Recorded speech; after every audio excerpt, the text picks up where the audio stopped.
În acest plen, Ursula von der Leyen a spus în 2019 că proiectul european e fondat pe filozofia greacă și dreptul roman, evitând să menționeze și valorile iudeo-creștine. We have an obligation to safeguard the freedom of our generation and the future ones. It takes a male and a female to procreate, and it takes a natural family of a man and a woman to normally raise a child.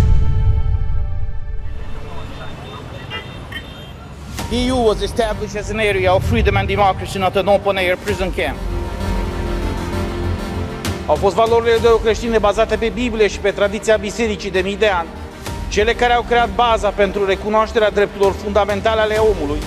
A fost învățătura biblică a reconcilierii care i-a condus pe francezul Schuman, germanul Adenauer și alții să se adune la aceeași masă după al doilea război mondial, să se roage, să se ierte și să se reconcilieze și să pună astfel bazele acestui proiect pentru a aduce pace prin prosperitate.